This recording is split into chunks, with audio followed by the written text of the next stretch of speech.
It goes very deep into our psyche because since, at least when I was a kid, I think things have shifted maybe a little bit. But I've been programmed from the moment I started watching TV to think that every single drug that isn't prescribed by a doctor is in some way or another evil. Like I am a casualty of the war on drugs because no matter how much I would like to escape or evade or drop the conditioning, every time I take LSD, every time I take MDMA, every time I take a psychoactive chemical, there's still the kid from the Reagan era who was watching on Channel 13 the commercial where the egg gets broken in the pan. You know, this is your brain. This is your brain on drugs. Any questions? Remember? And I think that poisoned a lot of us, and I don't know if there's any way to separate myself from that, because when I take drugs, even as much as I love them and as happy I am that they exist in the universe, I still in some way or another feel that this is evil, right? That's conditioning. Do you feel like that? Are you able to escape into pure hedonism when you take these substances? I don't feel it's evil. I don't believe it's evil. Yeah. But I've been programmed to think. We live in a puritanical society. People still believe that sobriety is a virtue and that drug use is a bad thing. And, you know, when you look at the list of controlled substances, the government doesn't control dangerous drugs. It controls euphoric drugs. Cyanide is not a controlled substance. Wow. Strychnine is not a controlled substance. Tetrodotoxin, any of these ultra-potent poisons, none of them are included. It's the euphoriants. It's the drugs that make people feel good. That's what's being prohibited. Why? I don't know exactly. People are afraid of them? I don't know. There's complicated reasons. I mean, even you take salvia. It's amazing tracing the prohibition of salvia in the United States. I don't know if you know this story. I don't. But there was this emo guy named Brett Chidester who smoked salvia and then years later killed himself. And his mother was grieving and looking through his diary and found this entry from the previous year where he wrote something like, "Just smoked salvia tonight, learned that life is meaningless. It was fun." It was fun. Something like that. And then she thought, oh no, that's what is responsible. It was because he smoked salvia in the previous year. That caused a spiral in depression, and I lost my darling Brett and went on a crusade to have salvia made illegal across the United States. And in some states, the prohibition of salvia is called Brett's Law in his name. So what happened is you have one grieving mother who decides that this is a dangerous drug, and you have a lot of politicians who don't care at all about salvia in the slightest. They've never used it. They don't know what it is. They don't know that it has all sorts of potential therapeutic and scientific uses. All they know is that there's a grieving mother saying, make this illegal, and maybe that they can gain some political traction by doing what she says. And so before you know it, it's a Schedule I drug, the same schedule as heroin in half the United States. That's insane. That's absolutely insane. And you know, I liked it. Your version of the story is, I guess, slightly more comforting than what appears to be happening, which is a concerted effort by people in power to control society's ability to access high utopian states of pleasure. That there seems to be for someone at the top. You know, I saw this interview with the Grateful Dead, and one of the band members, in talking about LSD, said something that I think about all the time. He's like, "They don't want us to go into that room, man." And I think about that a lot, because it's like, oh, it does appear that way. Like, yeah, I guess it's a mother's fault. But it seems more like there's something bigger than that, than just some individual doing that, or some politicians who are like, I don't know what salvia is. It feels like there's something behind the scenes. Oh, of course. What is that thing? Racism. Racism? Yeah, probably. You think that it's Well, historically, yeah. It's been a great way to target various races and selectively prosecute people based on their drug of choice. This is the Nixon regime, Yeah. right? This is the idea of, like, let's make marijuana illegal because we can't target, Let's target the sacrament because we can't target the movement. That's what you're saying. Yeah. And by prohibiting drugs, you give yourself access to an enormous number of people. You can lock up almost anyone you want. You can plant drugs on them. It's a very convenient way to control people. That is so fucking sinister, man, to think that. Because, this is where, right at this point, this is where I get lost. Because to imagine, who would think that? Who would, like, in a meeting somewhere, sitting down, who would formulate that plan? Like, you know what, let's just make these incredibly healing, beautiful molecules illegal so that we can begin to throw people into dungeons whenever we want. For those words or some version of those words to come out of a human being's mouth, and for the person to hear themselves saying it and not want to put a gun in their mouths, implies that there's some different species that we're living under the control of. How could a real human being actually implement that plan? Power, control, and also because they maybe convince themselves that it's truly the case. It's still happening today. Now, we look at the history of cannabis prohibition and it looks insane. You think, how did this ever happen? But there were times in the past where it wasn't approved of in the same way that it is now by the public, and it didn't seem like such a bad idea. And we're repeating the same mistakes now. Everyone seems to agree that cannabis is okay to use in most cities, but right. Synthetic cannabinoids are a different issue. Everyone hates synthetic cannabinoids. They're eager to control them. They want them all prohibited. And maybe 50 years down the line, we'll be saying the same thing about the synthetic cannabinoids. What were we thinking? Why did we think that it was necessary to prohibit all of those compounds just because there were some media reports and a few people had problems with them? Do you consider Hamilton's pharmacopoeia to be a form of activism? I mean, there's definitely an ideology that I'm promoting. There's something that I'm trying to communicate, yeah. What is that? What are you trying to communicate? I guess in its simplest form, to value drugs and to think about them critically and not take them for granted. Because I think that, we get so caught up on like, are they good? Are they bad? Are they addictive? Am I addicted? Is it toxic? Is it right? Is it wrong? Will it benefit me? That people don't even stop to appreciate how amazing it is that it's even possible. Like, I can't see any evolutionary reason that human beings have to be able to have a psychedelic experience. Just the fact that that's even consciously a possibility is utterly amazing. Right.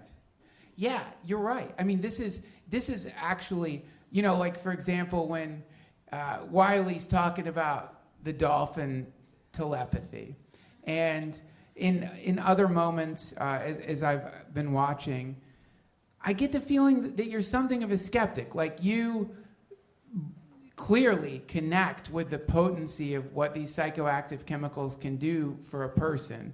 And I think you are underplaying how much you're putting yourself at risk from doing this show.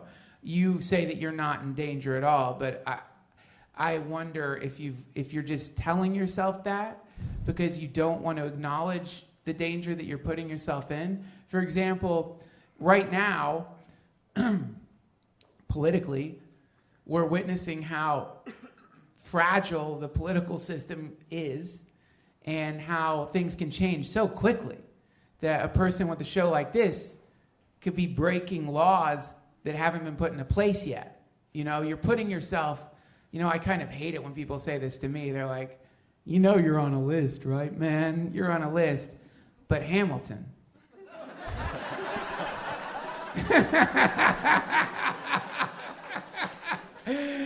You on a list, motherfucker?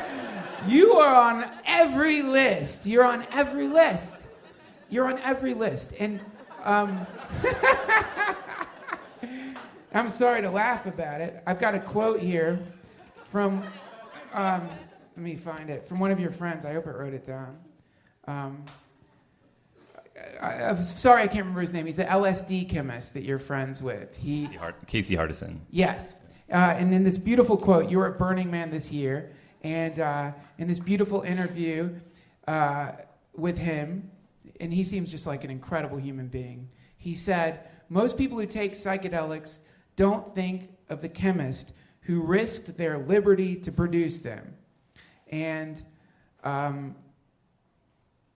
wonder if people who watch your show are thinking the same thing about you, that you're risking your own liberty by putting a show like this on.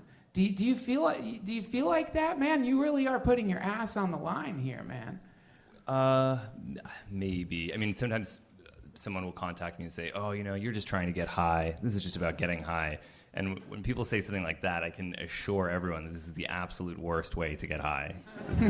Making these documentaries about drugs publicly is a really, really bad way to get high. It's just the most expensive, worst way.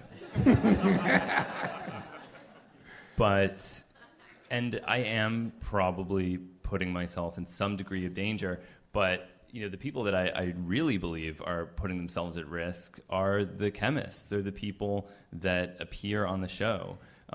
Because ultimately, as a journalist, I do have a legal justification to be doing all of these things. If I'm at a clandestine Quaalude lab and the police in South Africa show up, I can walk home. I can get on my flight back to Brooklyn. Wait. Let's think about what you just said. If I'm at a clandestine Quaalude lab... Okay. Where were you? Where was it? In South Africa. South Africa.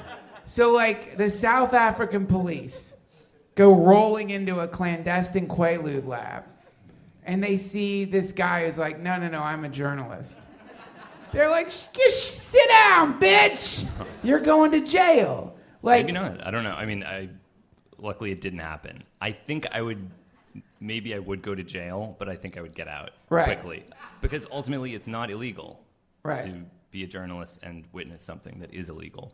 But there's no question that the chemists who were manufacturing the Quaalude on camera definitely would go to prison for what they were doing. They were the ones that were taking the true risk. So I just don't want to overestimate my risk and underestimate the risk of the people that trusted me enough to participate in these documentaries. Well, I think that's another thing that comes across in this show is that you love these chemists, and that you, whether it's the PCP chemist Flocka, who was showing you the secret recipe for making PCP, which I think I could pull up here, or whether it's what's his name who lived in the volcano? Daryl Lemaire. Daryl Lemaire. You guys have to, how many people here have seen this show? If you haven't, you have to go home and watch this. But one thing that comes across is that you have this profound respect for these people. You can, and something I was wondering is, and maybe this is a terrible question, but which do you love more? The psychoactive chemical and its effect on the human nervous system, or the synthesis of the chemical? Because it seems like you're almost more infatuated with the chemical process that goes into making these things than the effect of the things themselves. I am, yeah. Wow, that's so fascinating. It's almost like the high itself seems like a secondary consideration to what these people are going through to produce the substance. Yeah, I mean, I think it's fascinating because there's so much uncertainty in science. Sometimes when I'm working on this, some executive advice will watch it and say oh, it's good, but can you scientifically explain why it is that when somebody smokes PCP, they strip nude and punch a hole through a wooden fence? And you can't really give a satisfying explanation to that question. There's a lot that's known in terms of molecular neuropharmacology. People know a lot about how the drug binds to a receptor in the brain, and they know a lot about the qualitative behavioral effects of a drug. But connecting the two between the molecular level and the behavioral level has been very difficult, and ultimately it's not something that people can explain in a satisfying way at this point. But the synthesis... Thank God, right? Thank God. Because you don't want them to know that. That's a bad thing for them to know. The moment the government figures out how to make people strip their clothes off and punch holes in fucking walls, that's a new bomb. That's a new... Definitely that's a new thing that a Trump drone is going to dispense over some protest. That's going to happen. Do you feel a little nervous right now as a journalist, seeing what's going down politically, this like fascinating war that's happening between our government and the press? Do you feel a little nervous about what could happen? Well, of course, yeah. I think any thinking person is profoundly uncomfortable with what's happening right now. But in terms of drugs specifically, that hasn't been an emphasis of Trump's. He's mentioned it. He mentioned it during the inauguration speech. He mentioned it when he was campaigning. During the inauguration speech, he said they're cheaper than candy bars. Yeah. Is that true?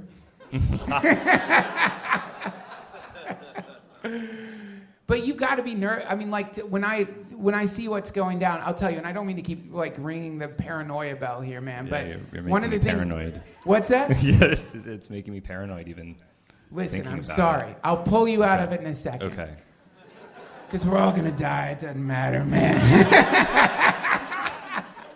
But one of the things that has made me feel incredibly careful about talking about these substances, even though I guess I'm not being careful right now, is that when I did an interview at Singularity University, on this whiteboard, they were talking about how the potential exists, thanks to technology, for people to be breaking laws right now that don't exist yet. And that in the future, we can all end up getting arrested. When what you're saying, the idea is, let's prohibit a substance that is, nothing's wrong with it at all. A substance that is actually pro-life, that someone who is healthy and was into existence itself would want this substance, a substance that you'd probably want to teach your kids to use, something that's like jogging, and that's what I think of as LSD. LSD to me is that thing. It's a healthy, powerful, life-affirming, positive, beautiful chemical that has the potential to transform society in a way that could really create a lot of beautiful effects that have already happened to some degree, but if it wasn't prohibited, then God knows what could actually happen in society, But these substances are, when you think about the fact that there is the potential for even mentioning these things in the future to land you in a dungeon, right? Then you have to be very careful, It just seems like you're putting your ass on the line. Sorry to go back to that again. Yeah, I don't know. I mean, ultimately, I think this is a bad way to think about it. And maybe another point of my show is to try to dilute that kind of thinking a little bit. This don't talk about it publicly, you'll be on a list, you're going to end up in prison. Yeah. Because the truth of the matter is that all of this is vetted by the legal team advice. None of it's illegal. I haven't broken any laws, and I love talking about it. I think it's fascinating. I am free to talk about it, and if everyone is afraid that they're going to be locked up in some dungeon in the future because they spoke their true feelings about something that's benefited them, then you're already punished. Beautiful.